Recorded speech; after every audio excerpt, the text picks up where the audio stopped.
still wasn't ready.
own catchphrase. Get your own catchphrase. That didn't hurt. Not illegal, ref.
Your winner, Canadian Diemond.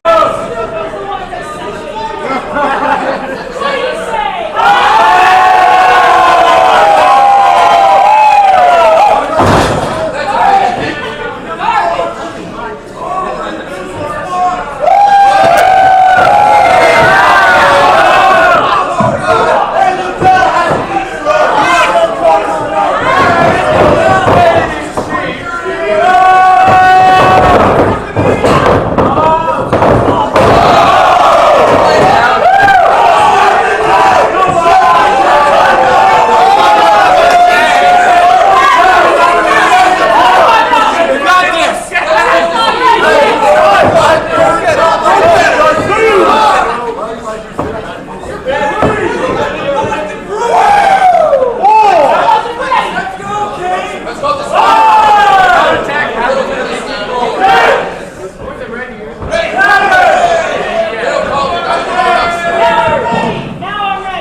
I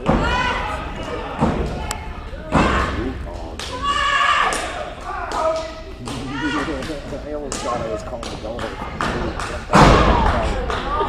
I like that.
Nice, you fucked up the ring.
Just rumble with a table.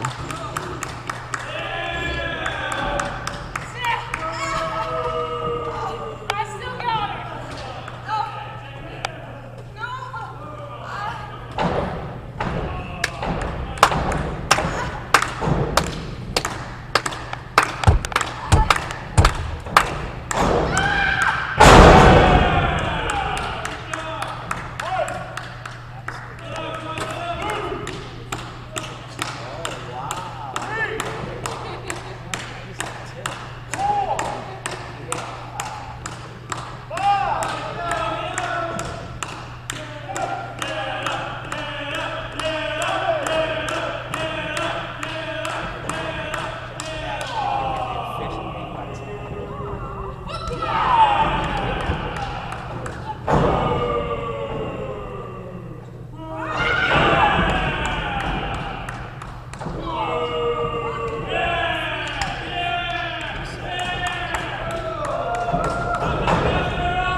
Stay patient. Just give me a second. Okay, listen. You want me to take the jacket off? You over there, luchadora, you want me to take the jacket off?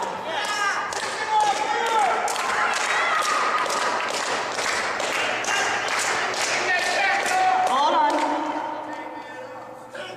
I'll make you guys a deal, okay? Because it's true and it's not as cold here as it's been everywhere else that I've been in Nova Scotia. I'll make you guys a deal. If you guys, if all of you want me to take the jacket off, you have to make the most noise that you can possibly make, and then I will take the jacket off. So make it. Make the noise.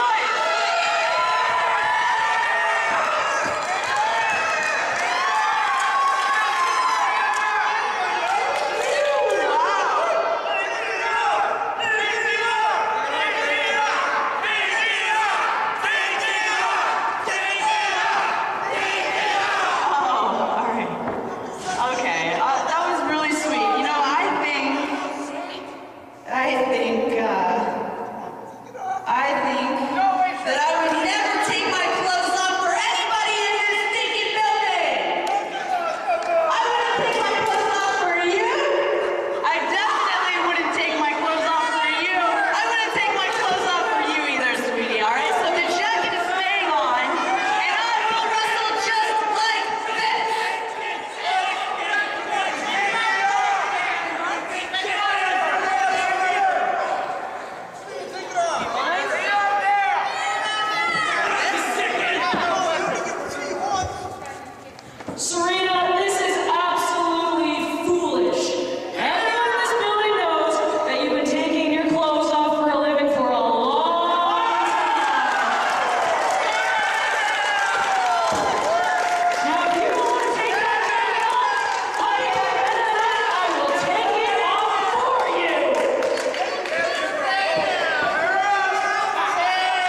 else, I think it's stupid. Really? Yeah. Well, why don't we start the match and see who's stupid then? Start the match. No, I don't want to take my jacket off. You think a mask is stupid, but you don't want to take your jacket off. It's not cold. Yeah, I'm in a hockey rink. I'm going to keep my jacket on. It's not cold in here. It's freezing. I'm fine. Yes, it's freezing cold here. It's freezing cold in this whole country.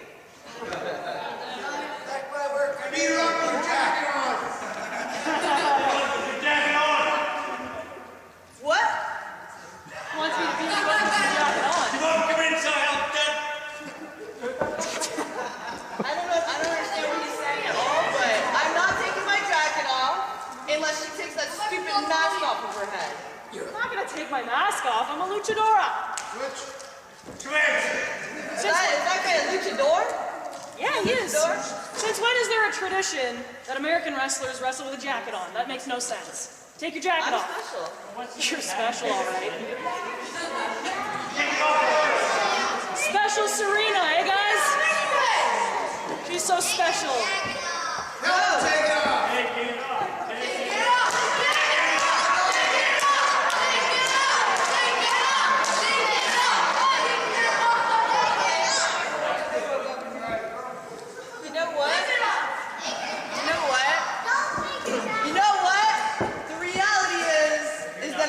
Take my clothes off for a single person in this hockey ring. And you're too young to be cheering that little pervert. I think the reality is, everyone in this hockey rink knows you've been taking your clothes off for a living for a long time, Serena. So why don't you just do what you do best and take it off? Waiting. Listen, I'm wrestling with the jacket on. Ring the bell, and I'm gonna get that stupid mask off of your head after I kick your butt.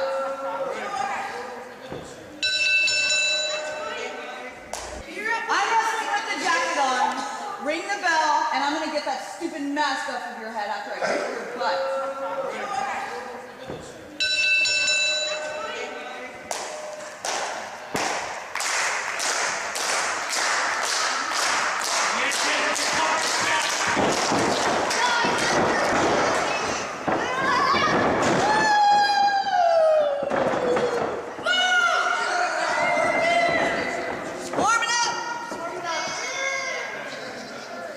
Shouldn't take long, you're wearing a jacket. Feeling pretty good right now.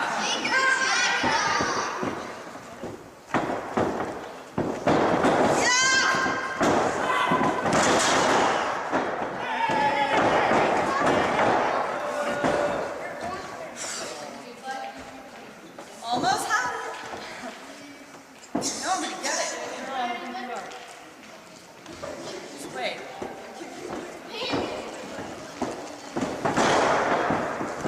Yeah!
I'm using your chair. Move! No. Move! I'm not using my chair. Move! Get out. Move! Get out!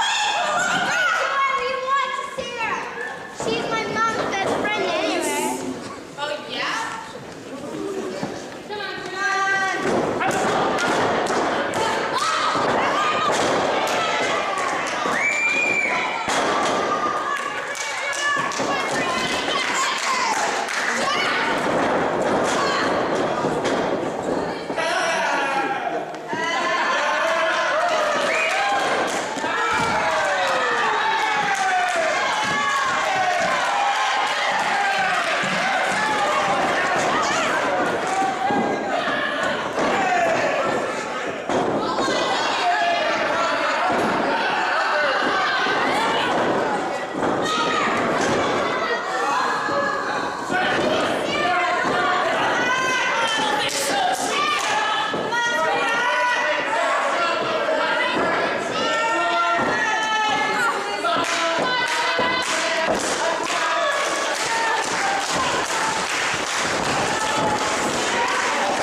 That's it.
Let's go!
Get to the ropes to break the hold. Tap them out and let me know if you want to quit. Tap out! Come on!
interview.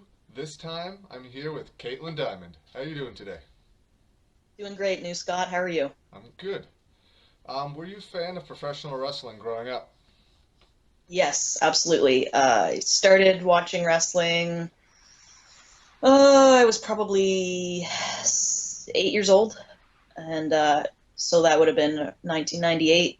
My brother was a big fan at the time. He was what you call a an Attitude Era bandwagoner. So I thought my brother was the coolest person in the world at the time. I copied everything he did, and that included watching wrestling.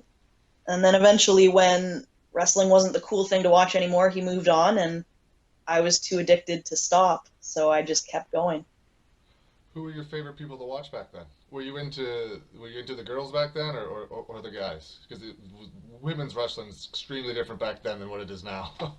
Yeah, I mean, I've always been into both. um, Jericho was always my favorite.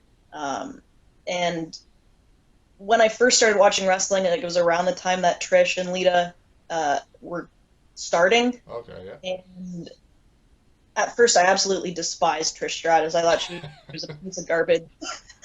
She was everything that was wrong with women on television, et cetera, et cetera. And I'm really happy that I changed my mind about that pretty quickly.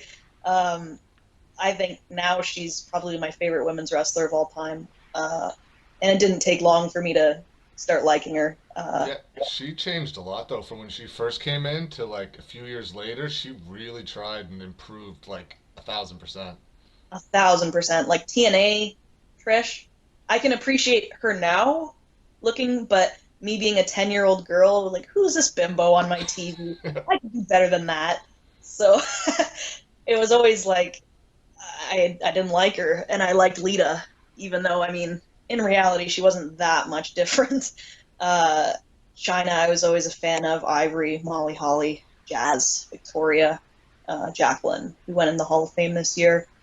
Um, it was a good time to be a wrestling fan for sure. What made you decide to become a wrestler? I was always a pretty hyper kid. My parents put me in karate from the time I was 4 years old or something ridiculous like that. And I always excelled in drama in school. And so it was just like a logical decision that karate plus drama equals wrestling. And it's kind of like the best of both worlds. So I I made the step. I started training when I was 14 years old. Who trained you? I trained here in Ontario with a guy named Irish Mike O'Shea and the Asian Nightmare Quan Chang. And, eventually in Mexico received more training, in Japan received more training as well. Did they have a school in Ontario that you went to, or was it just those guys like in a ring? No, they didn't have a school actually. It's it's a funny story of how it all came to be, really. Some friends that I had been introduced to, friends of friends, really, they were like backyard wrestlers, but they weren't stupid backyard wrestlers.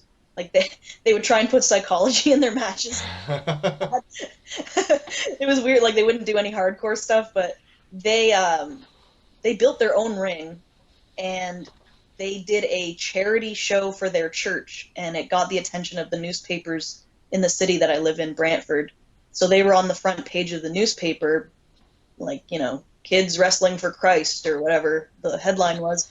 So Mike Shea, who lives in Brantford, saw the paper, came to the show, and was like, "You guys are not that bad. If you guys just train properly, you could be really good. Do you want to train? You've got a ring." So that's kind of how it started. I never went to a formal school, which is really unique.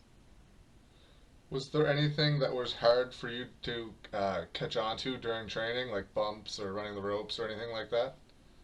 Flip bumps. To this day, I still suck at them. Like front bumps and stuff? Some people call them front bumps. I call Okay. them flip bump, like, because it gets confusing. Some people will call, like, landing on your face a front bump, but Right, I call that a face bump. So I don't. right. Anyway, like doing a full rotation and flipping and landing on your back.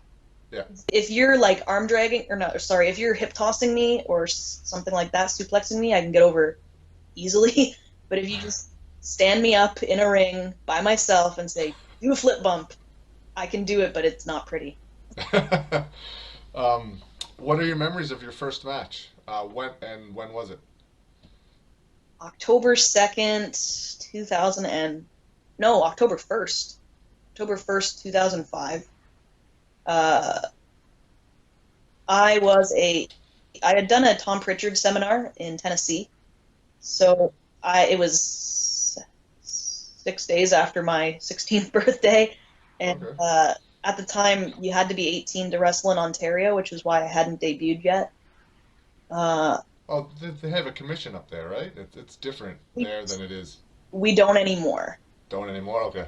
but we did at the time. So you had to be 18, and I was perfectly willing to wait, but I had gone to do this Tom Pritchard seminar in Tennessee, and he liked me, and he said, "Do you want to work tonight?" I was like, "Is that legal?" Yeah, we don't have any rules here in Tennessee, so I was like, okay. So what we did was they had their like local heel guy come out and just cut a promo, and I was a crowd plant. So he came out ragging on women and blah blah blah, and no woman here has the balls to fight me, and I stood up and I was like, I do. So uh, the best part about this all is the crowd completely believes it. Like, these people are, I guess, a little bit gullible, not to insult them, but they're the best because they bought into the whole thing. They That's the way it's supposed to be, right? Yeah. exactly. Yeah. So they took me into the ring. We signed this like fake contract that if he hurt me, I couldn't sue the company. And it was a really short match because realistically, I was supposed to just be a fan. So it was probably like 3 minutes, 4 minutes or something. Not even. Yeah, he beat me pretty fast. What he had done was he reached into his trunks and pulled out a donut hole. So picture a donut, picture the hole, nothing. Yeah. So he pulled out nothing from his trunks, wrapped it around his hand as if he had brass knuckles, popped me in the jaw, and then pinned me. And then, so the referees were like, rushing to my side, and they dragged me out of the ring. I was pretending I was knocked out, and I could hear the fans say, "I saw those brass knuckles with my eyes. He is such a cheater." Like, I could, they in their minds they saw brass knuckles even though there was nothing. So I was like, That's awesome. can't ask for much more of a debut than that. I loved it. So your debut was actually in the States in Tennessee. That's correct. What was the name of the promotion? Do you remember? I don't remember. It changed names like a dozen times or so in that Right. year. It happens. It wasn't a big promotion by any means, but it was just what I needed. When you got back to Ontario, how did you start looking for bookings there? Well, I didn't because we still had the commission. I had to Right. wait. I did another trip down to Tennessee about 3 or 4 months later. See, I was still in high school at the time, Right. so I keep uh, forgetting about the commission. We've never had that here. Like we have like Madison was 15 wrestling, you know? yeah. It didn't take too long for the commission to absolve. Um, Lufisto actually ended up suing the commission, and that's how it got abolished. Good. I know, props to her, but Yeah. so yeah, I was still in high school, so I had to wait for like I think it was March break. I ended up going back down to Tennessee, and then I did a few shows there again. And then when I came back by the summertime, I think everything was okay to go. So I just caught bookings with people who Mike knew and people who Quan knew. Um, yeah, it was cool. I was 16, 17 years old, wrestling. Uh, I loved it. Yeah, I bet. Who were some of the people that you got to wrestle like back in Ontario? Oh my God, you're making me think. Uh, Misty Haven, who doesn't work anymore, she was awesome. Her husband's MVP still wrestles, and every time I see him, I'm like, she needs to come back, man. She's awesome. What was her name? Fox, not Alicia Fox, obviously. 21st Century Fox? 21st Century Yeah. Fox. She was out here at least once. Yeah, she was around back then. Does she not wrestle anymore? I don't think so. She was such a different person from her character to knowing her, because I met her the day of the show and she was like this little, well, not little, but she was just this quiet girl, and then she broke the curtain and bam! It was totally different. You couldn't believe it, right? Because I didn't know anything about her gimmick or anything until she went out there. It was crazy difference. Yeah. I don't know what she's up to these days. I think she just fell off the face of the earth. Um, I don't know, but I also got a match really early on with Ivory. Uh, Okay. Ivory and Molly Holly were up for Trisha's wedding, and I got booked against Ivory, and Molly Holly was a special guest referee. And I was like, green, Yeah. really green. Yeah. But it was awesome experience, so much fun, and I was like honored to get to work with them. Probably learned a lot more in that one match than you did 10 others, right? Basically, yeah. Yeah. That's good. And while working in Ontario, when did you start planning to venture out to other places? Oh, it was always a plan. I think if you wrestle and you are completely fine with just staying in one place, you've got problems. Uh, so I graduated high school and I started going on the roads. I would do the CWF tours. I did a winter hell tour as well as some summer, spring, fall, whatever The, tours. the Uh, Tony Candello tour? no, Tony's is different, but it's essentially the same thing. So Okay. Ernie Todd used to run these ones Oh, okay. Yeah. before he sold this company to Chris Thorne. So I was going on the road with Chris Thorne and like some people that I knew from back home. It was just a lifetime of experience to be 18 and on the road wrestling every night, sometimes twice a night. Uh, that experience I would never give up for anything in the world. Is that the tour that Bia just did? Yes. Yeah, okay. I thought so. I was just making sure. Oh, yeah, that company's been in business for over 20 years. Yeah, I didn't realize I knew who Ernie Todd was. I didn't realize that was his company, like the one he sold. Yeah, Yeah, same place. nice. And so eventually you get to go to Mexico. How did that come about? Uh, I really had to seek the opportunity out. Uh, my friend, who was it? Scotty Turner, who I had done some CWF tours with, had gone, and he gave me Conan's contact information. And it's funny, I was just like shooting the shit with a guy named Mark House, who's from Rochester, New York. Uh, and we were just like, man, I'm getting so sick of just this, this scenery and wrestling here, and what more can we really do? And he's like, yeah, we should go to Mexico. I was like, watch your mouth, because I'll go. He's like, no, I'm serious. So him and I, we talked to Conan, and then yeah, we went to Mexico. Uh, awesome time again. Mark only ended up staying for 2 weeks because he's a an adult with a job. But I had been working a shoot job for 5 years, saving money, and just getting frustrated because I could just do local shows on the weekend. I would travel to the States once in a while here and there if I could get some time off, but it wasn't like satisfying my wrestling needs. So I decided to quit my job. I had a good amount of money in the bank and I was just going to go to Mexico and see what happened. I didn't really have a plan. Was there a big cultural difference from living in Ontario and then moving to Mexico for 6 months? Yes. Everything. Yeah. Literally everything. Just impossible not to get sick there, first of all, even if you don't drink the water. It's impossible.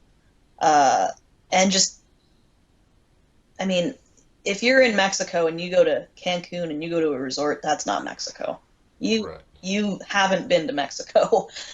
Mexico City is a dangerous place, which surprisingly I didn't have any issues with feeling like I was going to be abducted or anything like that.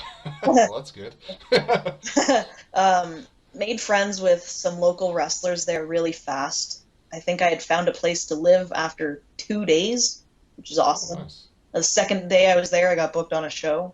So word travels fast in their wrestling community. And then I had a house and just the sweetest people. The living conditions, like the house I lived in there is huge compared to like my apartment in Ontario, but there's nothing in it. It's just like a huge house with nothing. And they're so poor there that they they don't have hot running water. It's just perfectly normal to take cold showers, which I don't do. So so the compromise would be you get a bucket and you fill it with water. You get this thing, you plug it into the wall, and it's got a piece of steel on the end of it. You stick the steel into the bucket, which heats the water, and then you stand in the shower and you get a cup and you pour the hot water over your head. And that's how I showered for 6 months. Someone told me that a lot of the showers are outside down there. Did you ever see that? I did run into that once. Yeah. Just the way like the house was set up. Yeah. Really awkward. I'm Yeah, that would be very weird. pretty shy when it like I don't know. I'm a confident person, but I'm shy about how I look. I guess naked, but While showering? yes, yeah. I just want to do my own thing and not worry about it. So, yeah. Luckily, I only ran into that once. Awkward times though. The food was different.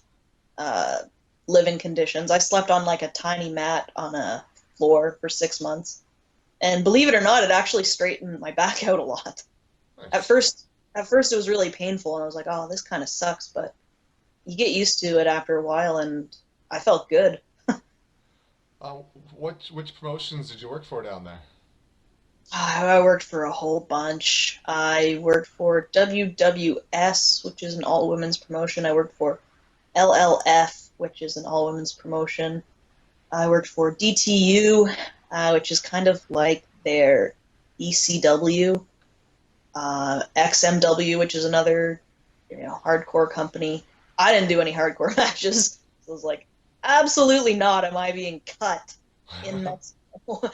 Good smart. They're a good Or plan. anywhere for that matter. But so I did 3 house shows for AAA, but I never did end up, really making a mark there. They have Jen Blake and they had Ty Valkyrie, blonde Canadians. Yeah. So it was like, why do we need a third blonde Canadian who's not as good looking as them?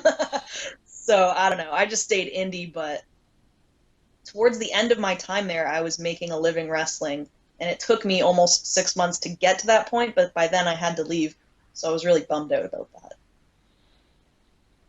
When you got there, I hear a lot of stories from people that when they first go to Mexico for the first time, that they get stretched out pretty bad by the other wrestlers there. Did you experience that when you were there? Um, Stretched out, no, but a few girls, Or beat up? a few girls tried to fight me. Not blatantly fight me, but Just test you in the ring, I guess is what I'm trying to say. absolutely. Yeah, that happened. Actually, there's a match in LLF, the only match that I did there. And then there's this woman named Shakala who's like, I don't know, huge. She's like 350 pounds or something ridiculous. She's tall. And she really pissed me off, actually. She was beating the hell out of me, which was fine. I wasn't gonna just not hit her back, and it's like I hit her back once and the fucking world was over for her. She grabbed a strap and started like whipping me in the back with it, and I was looking at the referee like, wouldn't that be a disqualification? Well, I guess not, cause Mexico. Yeah. she beat the hell out of me with that, and then eventually the match ended, and I was so pissed off. Like my face, I was really pale at the time because, uh, I wasn't as hot as Mexico is. I wasn't tanning, but my face was beet red. Like I was pissed. And there's no footage of it. I've already looked, but there's a footage of me cutting a promo on her after. And even though nobody understands English, I'm like, "You fat fucking bitch, fuck you piece of shit," and I'm like just going off on the mic. But somehow I get a hold of the strap and I hold it up to her like, "Yeah, you piece of shit. Now I've got it. What are you gonna do?" And like an idiot, she puffs her chest out at me like, "Yeah, go ahead, take your shot." And I just fucking cracked it across her chest, and she like almost didn't believe I was gonna do it. So she grabbed me by the hair, threw me down, got on top of me. It was a fucking mess. Too bad there's no footage. I'm not afraid to say she kicked the shit out of me because she's so big. Once she sits on you, you can't get out. She still wrestle down there? Yeah. It's the only fucking promotion she wrestles for, and it's the only one she ever will. Fuck you, Paula. What is your favorite match from being down in Mexico? Who are some of the bigger names that you might have worked with? I worked with Starfire, who's also been to Japan for Stardom recently, and I think she was my favorite opponent. Mystique, I enjoyed working with because she's the only person that spoke a lick of English in that entire country. The only one. That's funny. So I enjoyed working with her because I understood what the hell was going on. Right. What's the name of that girl I tagged with? I can't remember. Oh man, that's gonna bug me. I'll tell you after, but she was actually really good too. I can't remember who the hell we wrestled, but we had a good tag match together. A lot of my matches there weren't amazing. Nobody spoke English. It was a lot of just what the hell are we gonna do with this girl?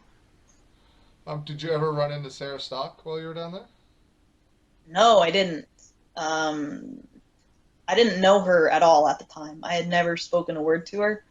So um, I did become really good friends with Jen Blake, who, I mean, I knew her kind of from Ontario, but we had never really spoken. Um, but yeah, Jen Blake kind of adopted me while I was there, and she helped me a lot with training and just the language barrier and all kinds of messed up stuff. She helped me keep my sanity for sure. Nice. So, when did you leave Mexico? And why? Why? Like, was your time just up and you were going home, or you just wanted to go home? Well, basically, um, you can't be out of Canada longer than 6 months, or you give up your free healthcare, right? Right. So it was 5.5 weeks, or sorry, 5.5 months that I was there, and I was like, oh, I better go home.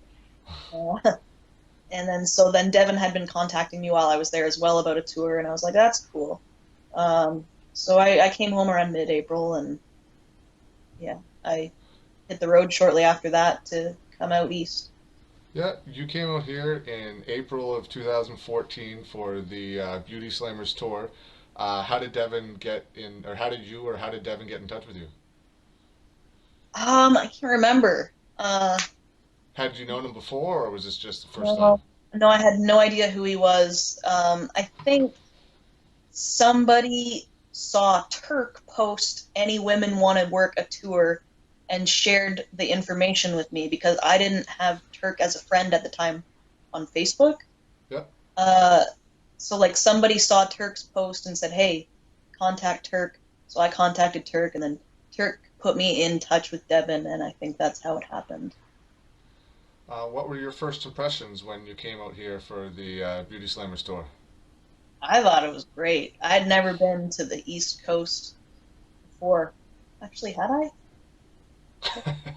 Did you do Newfoundland? You did Newfoundland at some point. Was that before or after? Yeah, actually, I did Newfoundland before. I did one tour in Newfoundland. Was that LCW? Is that who you were there with? It wasn't. No, you were there with the other one. Yeah, Can't remember their name. Clarky. What the hell was his promotion's name? Yeah. Newfoundland Pro Wrestling. That's the one. Yeah. Yeah. Yeah, actually, so I had seen the East Coast. I don't know what the hell I'm talking about. But anyway, I love the East Coast, so I was happy to go again. Uh, and to do an all women's tour was really unique. Nothing I'd ever done before, so I had a blast. I love Sarah Stock and I love Serena Deeb, so getting to work with them was like really, really cool. And then, I had Skylar and Bia, who were like my girls, with me, and we met Bambi Hall, and it was fun times. I recently did an interview with Devin, and he told everything about that went on with the tour. So don't feel like you need to not say anything. You can not say anything, whatever you want, but he was very open with everything, with like the no pay and trying to pay people back and why it didn't draw and all this stuff. So don't you can say whatever you want. Yeah, Um, don't worry, I wouldn't not say. okay. um, After the first show, it didn't really draw. What did you think? Uh, I think that was, It was Windsor. yeah, that was the only night I worked twice that I Yeah. remember. I was, Yeah, you whoa, worked Bambi and then you did the 6 woman tag. yeah. Um, I was just, I wasn't so much concerned about the draw because, like when I had done all the CWF tours, they're all bought shows. So I assumed for some reason that Devin was a smart promoter and had the town buy the shows and not decided to run on the gate like an absolute moron. But yeah, he proved me wrong. What were your thoughts on the roster that Devin chose? He had Sarah Stock, you just named them all: Sarah Stock, Serena Deeb, Skylar, Bambi, yourself, and Pia. I thought it was a great roster, and every match was awesome from beginning to end. I I love. agree, yeah. Because I thought I was too bad. I was really disappointed when the first show didn't draw. I thought you guys tore the house down. I came home. I made a video in like an hour and a half to try and get people to come out to the next show to show the people what you guys were doing, because it was so sad that like only that amount of people were there for the show. You know? For sure. It was slim pickings as well. Like there was a few things right off the bat, that being one of them, and then so as soon as we got to Devin's apartment, he had said like when we had gotten there, like the arrangement was, we're paying our own gas money to get there, and he's gonna reimburse us as soon as we get there. And like right off the bat, he's like, "Oh yeah, the end of this week, I'll reimburse you for your gas." And I was like, strike one. Yeah. Strike two was the no draw or the terrible draw. Strike three, basically, he said, "Oh yeah, I'm selling your merch." I said, "Excuse me?" "Yeah, I'm selling your merch and I get the money from that." Like the And merch you brought. Or I can't even remember how the hell it worked out. I can't remember. No, that's what it was. So sorry, it wasn't my actual merch, but it was him saying, if fans are going to take a picture with you, they have to pay me to do it, and I'm keeping all that money. right, yeah, that's what it was. I remember that. I had a few kids come up to me after the show and ask if they could take pictures with people. I'm like, be my guest, like. It's Yeah, I thought that was extremely uncool, but whatever. It's not like he sold that many pictures to begin with.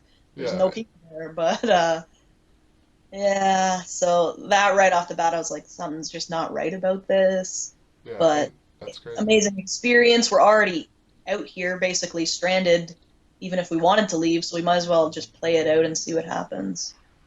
That's crazy. You got to work Serena Deeb a few times on that tour. What are your thoughts of wrestling her? Was that the first time you ever got in the ring with her? Yeah, it was. I loved our matches, even though like I think I'm a terrible baby face, the worst, the worst baby face ever. But she's such a good heel. Like I didn't have to feel too awkward for too long because we had the fans, and it was really just like an ongoing rib our entire match. So Yeah. Just the things that we would joke around and laugh about backstage just became integrated into our matches. And she cut a mic spot about how she didn't want to take her jacket off because it was so cold. And that was And real. Like that arena was freezing, and I remember saying, "I'm going to wrestle in the jacket," and then she did it for the rest of the tour. Yeah. the first night she walks out with no jacket on, Yeah. and like 10 seconds later just circles, comes back, grabs her jacket, walks back out. She's like, "Fuck that." So that became like her shtick. Like, I'm not gonna take the jacket off. You guys don't deserve to see what's underneath the jacket, and we worked it in that way. So she cut this promo, and yeah, I don't know. She's like, "Oh, I'm not taking my clothes off for anybody in this building."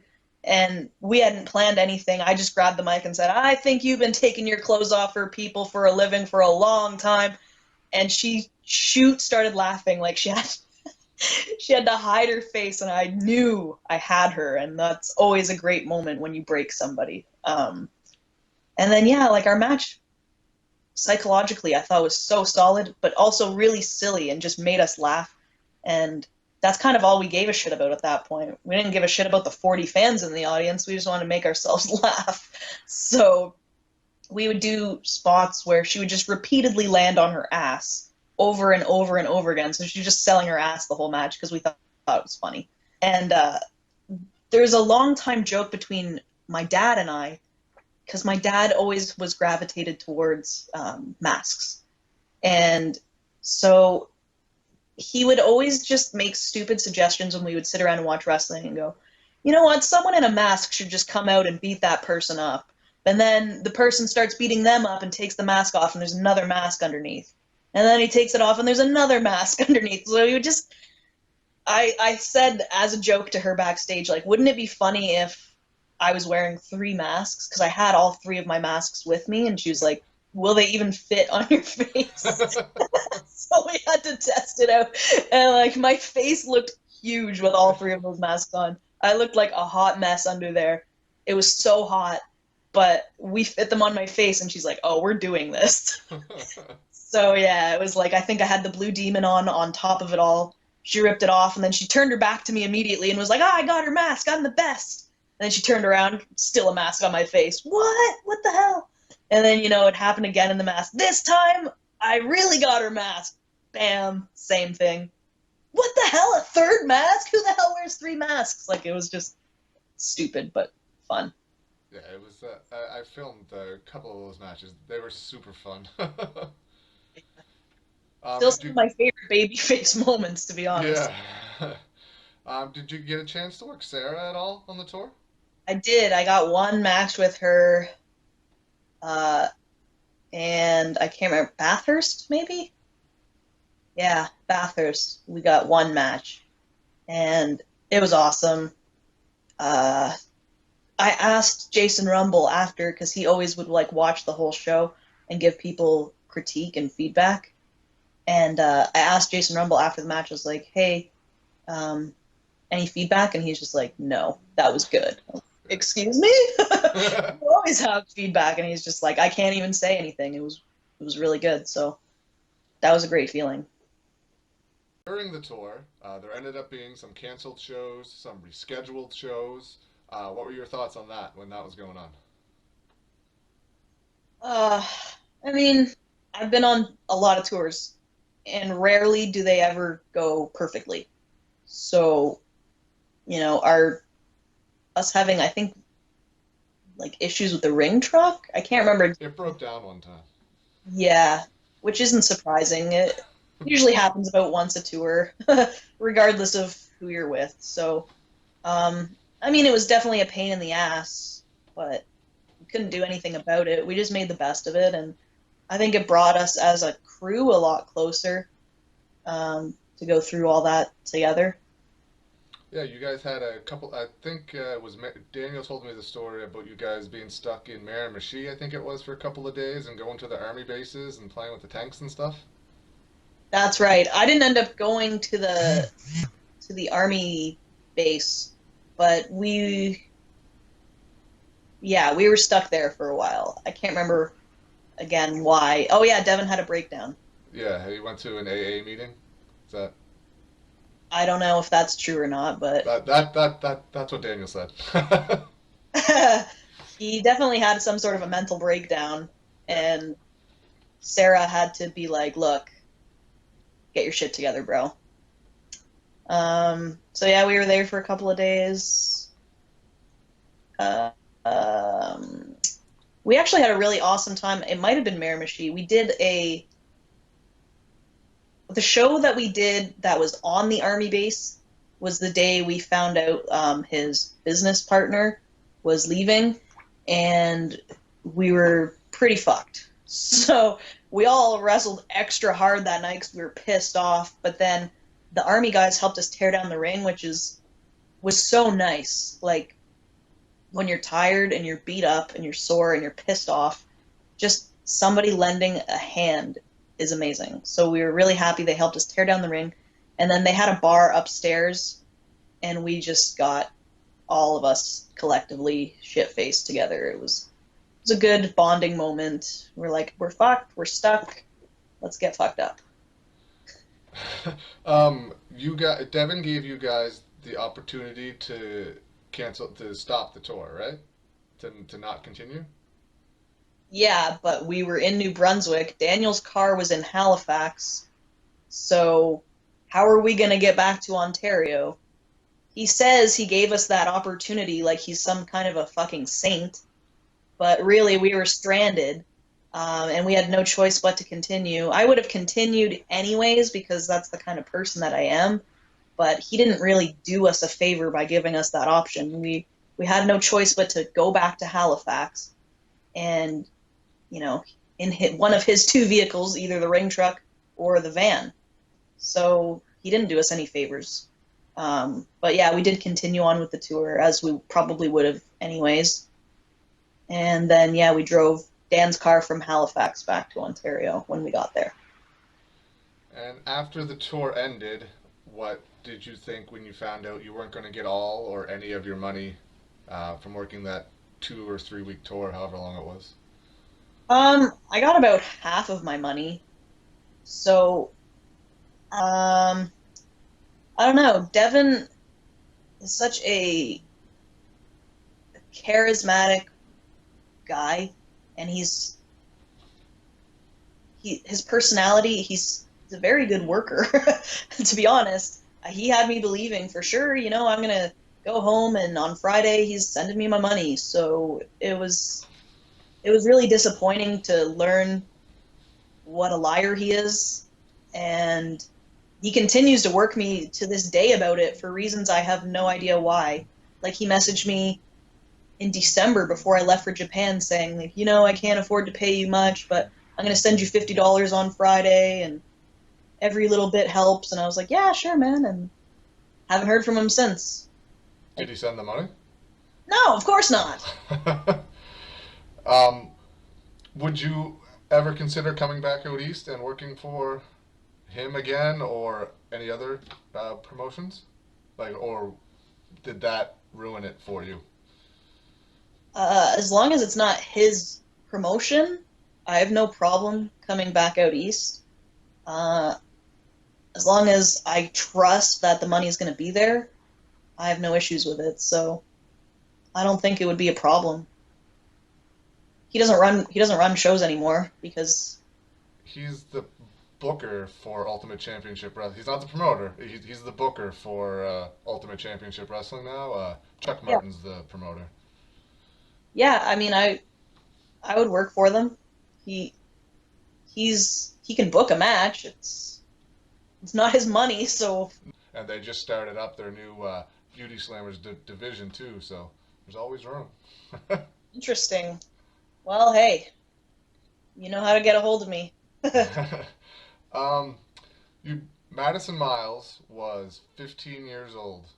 She just finished training school about maybe a week or even a couple of days after training school. Yeah. She was up in Ontario with you. How did that happen? Well, I had contacted Chris Thorne about his CWF tour, and he's like, "Yeah, yeah, come on, you're booked, but you got to find me a girl." And finding a girl that can just go on the road for 2 weeks is really hard to do. People have other commitments, you know, they have jobs. She was in grade 10 in high school. That's right. I literally asked every Canadian women's wrestler on my Facebook page, like every single one of them. It's like, can you do this? And it's always with Thorn, it's always like a week before. Oh yeah, we're leaving on Tuesday. Frank, it's Sunday. Yeah, I know. So I was like, man, it's such a long shot to contact her, but might as well try. So I did, and she was, you know, she asked her parents' permission, and they said yes, and the rest is history. I was so happy that she was able to come. I was just looking for a body, truthfully, but I'm glad that she came, and you know, we became very close, and she's like my little sister now. How did the matches go with her up there? I think she had one match here before she left. Yeah, the matches were rough, but not, you know, with anybody that's never worked before, that's the way they're going to be. They're not, Oh, absolutely. they're not going to be 5-star classics or anything like that. So I think she improved a lot from the first night to the last night. Uh, it's a matter of confidence, and when you're debuting, it's very hard to be confident. So we just had to, you know, teach her things slowly, and you know, make sure that we were extra.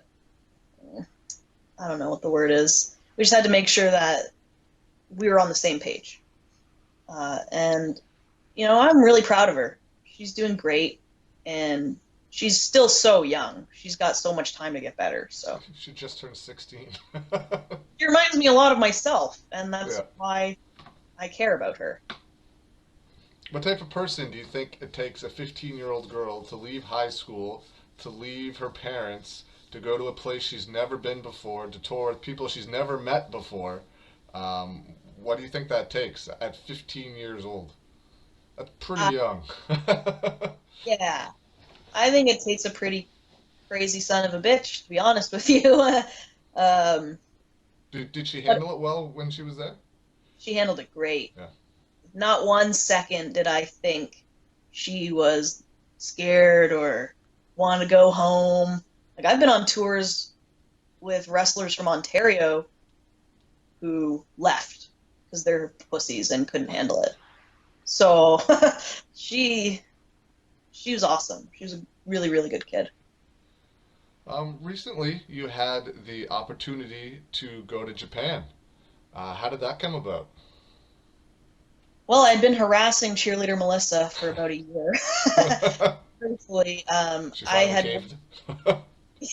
I'd been working some femme fatale shows she was on, and it's funny because I've always looked up to her since I got involved with wrestling. So I saw her at Femme Fatale, and you know, I think the first few times I just said like, "Hi, my name's Kaitlin. Nice to meet you," and just kind of ran away because I don't know. I don't get like markish for too many people, but she's somebody that I love. So one night by chance we just happened to be selling merch beside each other, and she was selling a Stardom poster, and I looked at it and I'm like, is that Starfire? I worked with her in Mexico. And she's like, yeah, you know her? And then we just broke the ice that way, started talking, and we went to the after party. I bought a pitcher of beer for myself, and then she just started pouring it into her glass, and I was like, okay, I'm not going to say anything about that. Drink as much as you want. um, I actually asked her if she'd ever had any experiences with Reina, because the summer before that, when I was wrestling out west in British Columbia, Reina had gotten a hold of me. I did a Skype interview with them and everything, and they were like, yeah, you're really good. We want to book you. So, of course, I went around telling all my friends, I'm going to wrestle in Japan, and then one day they just stopped talking to me. They completely ignored me, and I felt like a pretty big idiot for telling all my friends I was going to wrestle in Japan. So I asked Melissa about them, and she's like, no, I work for the better company. I work for Stardom. And I was like, oh, okay. And then, Interesting. yeah. So she ended up telling me that she's the foreign talent coordinator, which, like, I didn't know that she was, and that's not why I was talking to her or anything, but Here, she take my beer. she told me that she was, and just to keep in contact with her. So every time I would see her, I was like, "You got anything? You got anything?" No, no, no. I would text her, "You got anything?" No, no, no. And I was on the way back from that tour with Madison, and I think we were just passing through Montreal. It was around 1 in the morning, and she texted me, and she never texts me. And she's just like, "Hey, girl." I'm like, "This is weird. What's up?" And she's like, "You want to go to Japan?" And I was like, "Yeah." Yes, please. Don't you want the information? And I was like, "Well, yeah, but the answer is yes." So she called me and we talked on the phone. And we talked on the phone for the next few days after that, just sorting things out. But I knew the answer was yes. And I have her to thank for my opportunity there. And you worked for Stardom over there, right? That's correct. Did you work for anyone else or just them? No, we did do a non-stardom show at a convention where they had MMA, boxing, and wrestling. So there was a men's wrestling company there, but Stardom was the only like female women's company that was represented at that convention. Um, I had to sign a contract with Stardom that I wouldn't work for anybody else. They're very Okay. very serious business over there. So Right. Makes sense for over in Japan. What was the culture shock over there? You talked about Mexico. Um, how was Japan? Japan was fine. Um, like Tokyo reminds me a lot of Toronto actually because Toronto's very multicultural. So I mean, it was fine. I was already used to like taking the trains and stuff in Mexico where you're just absolutely crammed into these trains with thousands of people in these trains. Uh, so I mean, I know that freaked a lot of the girls out that I was with, but I was pretty used to that. Um, the apartment we stayed at was nice. Um, it Everything's, I guess, like miniature there, I guess is the right word. I don't consider myself a big person, but they think I'm a giant. They think Yeah. I'm absolutely huge. So like, everything in the apartment, like the fridge was small. You couldn't really fit a lot of food in there. Oh, The I never kitchen, thought of that before. the kitchen was very small, um, but it was a lot better than Mexico. The shower was great. Wasn't outside. It was inside and it was hot water, so can't complain there. Um, uh, how did you adapt to the different style of wrestling that they have over there? Or was it different for you? yeah, it was. You either adapt or you die. There are Yeah. no other options. The first day of training, I thought I was gonna die, literally. It's so hard. The training there is like mental. There's no way I can describe it. And then you think like, oh, okay, they're just doing that to kind of Test you. make me respect them and break me, but no, you did that 3 times a week every week, and those girls are so strong, like mentally and physically, all of them. They're hurt, they're injured, and they're there at training every single day. Like I have so much respect for all of them. And you did your training at the Zero One Dojo Yeah. too? Um, you crossed paths with a fellow beauty slammer male. Daniel, what was it like? You guys were in Ontario together. You guys were in the Maritimes together, and then in Japan. It's just one of those things where it's just funny how the timing works. Our careers have kind of gone on very similar paths. So it was awesome to see him, of course, and to see him doing so well in Japan.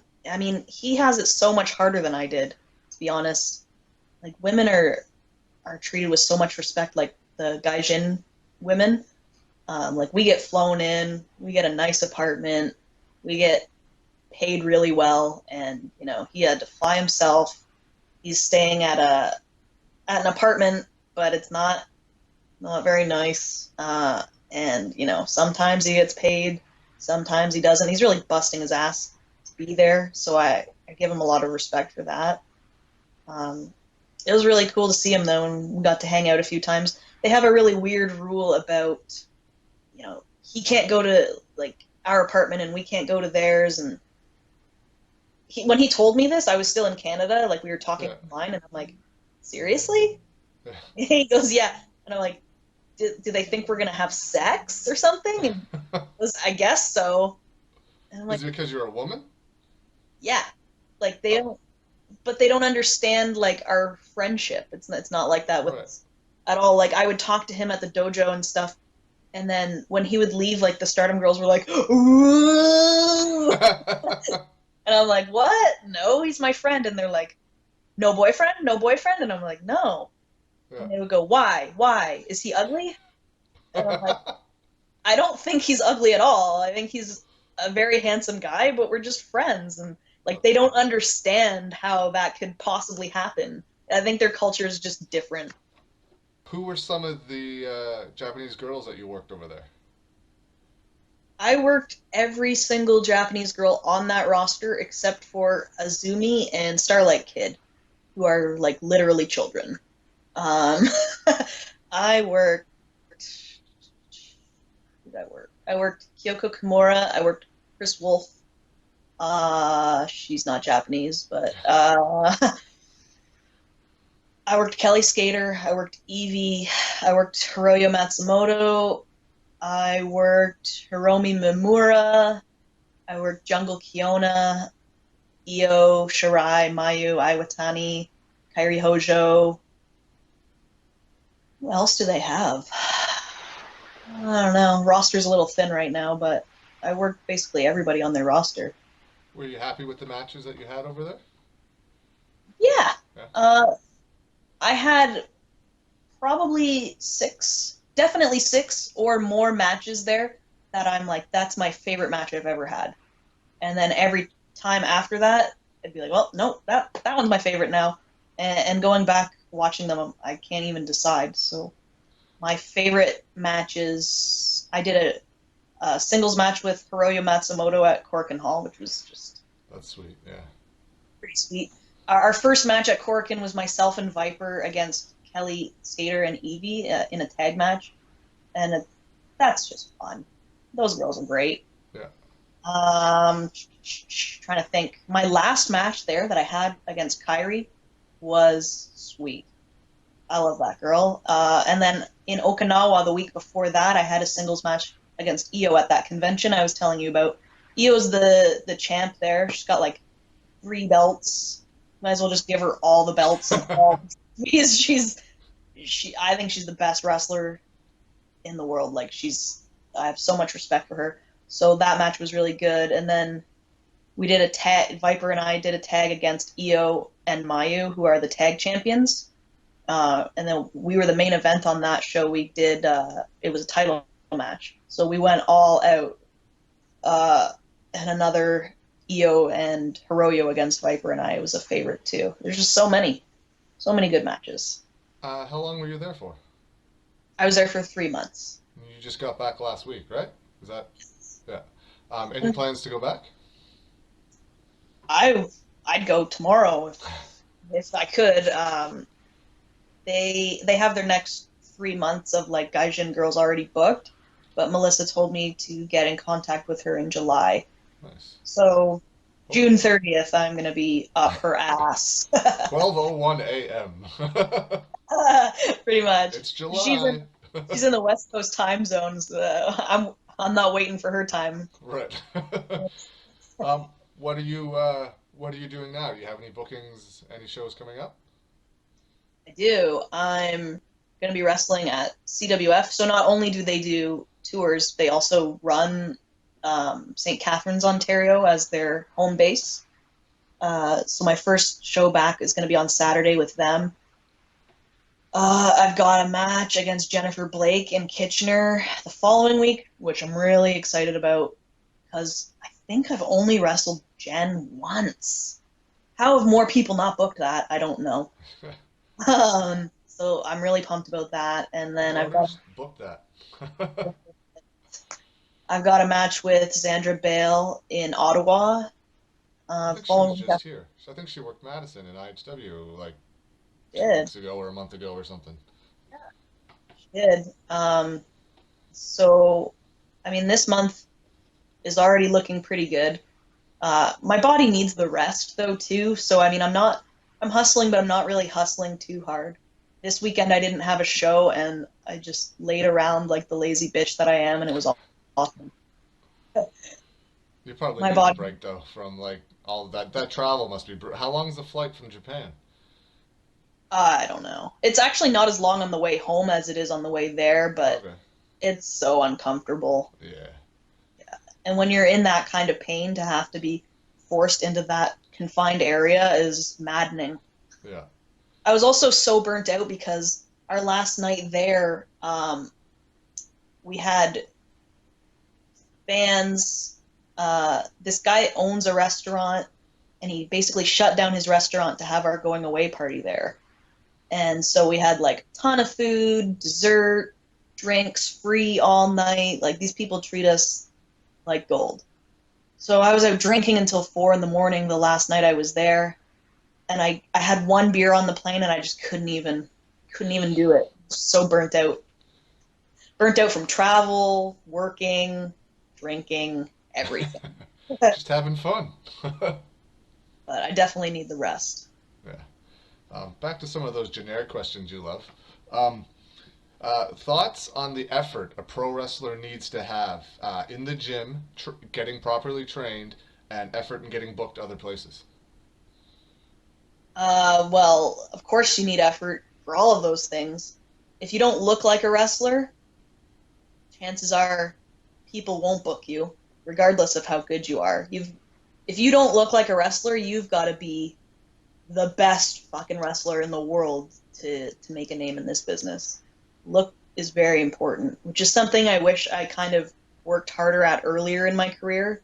Um, I've always been in like semi good shape, but just the last 3 or 4 years, I've really been making a conscious effort to make sure I look good. So that's definitely important. What else did you say? Effort in getting booked other places. Like you talked about it earlier. Like if you're content with just working in the one place your whole career, there's something wrong. Like, you think people need to get out and work everywhere they can as much as possible? People need to leave home, right? If they want to make wrestling a career, yes. If you will find people who are like really just content and happy. They love wrestling and they know they're not going to make it anywhere, and it's kind of like a passionate hobby. I don't have an issue with those people because they're not, working elsewhere, taking bookings away from people that are trying to make it as a wrestler. But if you want to make a living doing it and you want it to be your job and your career, you can't stay put because you reach a plateau in one spot and then you don't have anywhere to go from that. And it doesn't look very good on your resume. Wrestled for one company her entire career. Congrats. Nobody ever says that. Yeah, so it's very important. And what you said, three things. What was the last one? It was in the gym, getting properly trained was the other one. Properly trained. Very important. I find this issue happens a lot with women. They go to training for 6 months or a year or however long before they have their first match. They have their first match, and then their ego blows up, and they go, I don't need to train anymore. I'm a wrestler. No, that's not true. The best wrestlers in the world still train. And the reason they are the best is because they still train. So if you ever think you're done training, you're an idiot.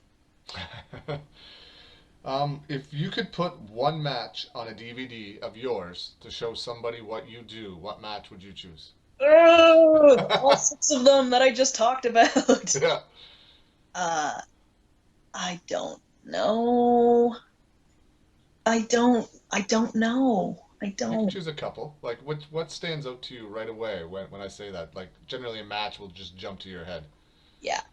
The tag title match Viper and I had with Thunder Rock is my favorite tag team match ever. Uh, and then I really it's a toss-up between my match with Io and my match with Kairi that I had a week apart from each other. But I think I would go with the Kairi match, just because I felt a little more on as a character. My match against Io, like I didn't have my manager there, and it was for a non-wrestling crowd, so it was more of a simple match. Whereas my match with Kairi was in Osaka in front of fans we wrestle in front of every month, so I couldn't really take it easy. So those two, I guess. Now maybe I'm just saying that because they're the most recent. I don't Yeah. know. Everyone loves I that really, question. I really like so many of my matches from Stardom. If you are not a member of Stardom World, subscribe on YouTube. It's only like $6 a month Canadian, and you get all of the Stardom matches plus bonus content and footage, kind of like the WWE Network, but with Stardom. That's what I was going to ask you. There is a place where people can go watch your matches from Stardom, like that's the site, Stardom World. Is that what you said? You would just go on YouTube and type in Stardom or type in Kaitlin Diemond or whatever you're looking for. The videos will come up like they regularly would on YouTube, but there will be a dollar sign beside them Okay, that you have to pay. So I'm sure it's simple enough to figure out. sweet. If the WWE Performance Center was around when you got started, is that something you would have chosen to do Yes, to try to get there or do that? absolutely. Um, my goal was always kind of to just show up in Florida and be like, here I am. Hi, hi, Sarah, who's now a trainer. Yeah, yeah. I don't know how easy it is, mind you, nowadays. Can indie wrestlers just show up and train? I don't think so. I think it's only, They have tryouts. They just did one like a month ago with a whole ton of people, and then they pick people from that.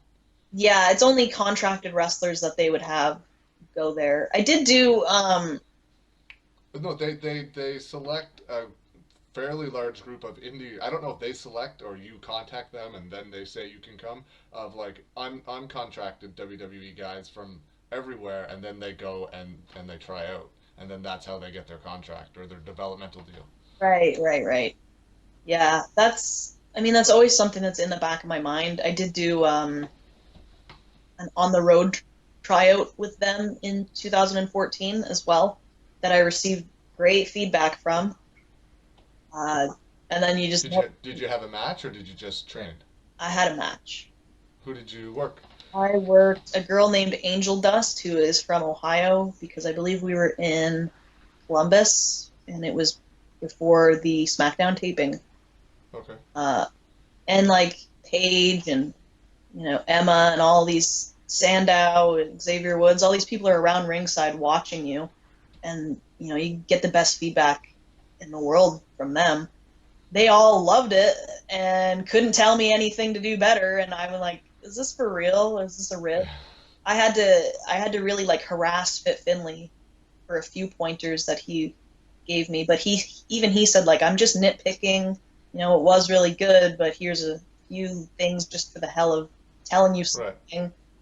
It's like I'm too loud because I'm used to wrestling in front of like indie audiences where there's no microphones on the cameras. Yeah. So I was like shouting at the top of my lungs, like "Angel Dust!" Like beating her up, and they're like, "Yeah, tone it down a bit." Yeah. And just things with like my mannerisms when I was, you know, bumping her around, I was going like, "Get up, get up!" And they're like, "What? If you're in a fight, why would you want your opponent to get up?" I was like, Right. I wouldn't. Good point. But even in that theory, why would you leave your opponent and hit the ropes or go to the top rope? You know what I mean? There's no right or wrong There's a answer to that. yeah. So funny. So I had a match last year against Courtney Rush, and Jake Roberts was there, and I know him from like LCW, Yeah. so he always watches my matches. And so he was watching my match with Courtney Rush, and we get in the back, and he's like, "You got to be more animated. You got to be like, come on, get up." So Fit Finley told me not to do that, and that's the only reason I stopped doing it. And he's like, "Well, who are you gonna listen to, Fit Finley or Jake Roberts?" And I was like, "I don't know." I don't know. Since you're here, you. Pretty much. He's like, I made more money in wrestling than Fit Finley. And I was like, that's probably true. I guess I'm gonna go back to listening to you. And if I'm ever in front of Fit Finley again, just don't do it. Right. But I don't think. Yeah, I mean, clearly you're gonna do what WWE wants when you're at WWE, right? I just don't think there's a right or wrong answer for that. But Right. yeah, that was really the only feedback that Finley could give me. So I did great, but then they never have ever contacted me again. I did almost get cast for Tough Enough. Oh, that's right. That did. Kaitlin Diemond is tough enough. Did you heard back from them? Yeah, I did. I did a Skype interview with them, and I was hopeful about getting cast, but it didn't end up working out. So back to square one, I guess. They took at least one Canadian girl, Chelsea Green. Is that her name? Yeah, she Yeah. actually was living with me in Japan for a while too. Oh, okay. Yeah, She got hurt or something recently. Is that? yeah. She Yeah. she was living in Japan with us, and she went to do Great Khali's tour in India for like Yeah. a week, and she broke her collarbone. Yeah. I read that somewhere. Speaking of India, um, what are your thoughts on what they accomplished over there? That many thousands of people, all the mainstream media over there picked it up. Like the fans over there believe like 1,000% of what was going on. Like, Yeah, what are your thoughts on that? That something like that still exists today? I think it's amazing. Yeah. Honestly, props to all of them, and I think Peter Smith is like the perfect heel. Yeah, yeah. He's not scared at all, right? And that's what you need. He loves the heat. Like a lot of guys would get that heat and like go and hide, but he's like, Yeah, give me more. and he's very like okay with stating his political views. So I was like, he might actually get killed. Yeah, yeah. Well, they I ended think up having he was under armed guard for a while. Like, that's probably smart. Yeah, I think the whole thing's awesome. It's unfortunate, kind of like I talked to Mike while he was over there, and I had said, "Oh, do you want to get me in touch with the bookers? I'd love to wrestle in India." And he said, "Yeah, they're just kind of looking for girls. They don't really care if you can wrestle or not, and they're just looking for like TNA basically." And that's no like bash on Chelsea or Santana because they can both wrestle really well. They just happen to be like really really hot girls who can wrestle. Um, but after talking to Mike about it, I just get the idea that like I'm not what they would be looking for. So that's unfortunate. Oh that well. is because that'd be awesome for you to get over there. I think they're going back in May for another tour. Yeah. Yeah. Yeah, it's too bad, but you can't please everybody, and I couldn't change even if I wanted to. It is what it is. Do you have any closing comments? Anything you want to mention that we haven't talked about already? Mm, you can find me on Twitter at Kaitlin Diemond, KAITLINDIEMOND. Because you're gonna. I'll put it in the description too for you. People always ask me why I spell my name like that. Because I'm not actually a diamond. You're gonna die when you wrestle me. Uh, that's what runs through 14-year-old Caitlin's head. Was that the only name that you used? Like, I know you were Canadian Diamond for a while, but it was always Diamond. Yeah. Yeah. Um, yeah. So find me on Twitter. I'm pretty much at my friend capacity on Facebook, but you can try and follow me on Facebook too. Do you have any comments for any friends, family, or fans that might be watching this? Just thanks to everybody who's supported me. My family didn't really believe that I was ever gonna be where I am in life. They thought I would have given up on this a long, long time ago, I think. But it's really cool to see my mom came around a few years back, and my dad's come around too, and they've just been very supportive. So that's always cool. And then friends, if you're not supportive of me, you're just not my friend. So my friends have always been supportive of me, and fans been awesome. Uh, I'm glad to have gained a lot more fans that are like Stardom fans too. So just thanks to everybody. You guys are the best. You guys are what keep me going. So much love. All right.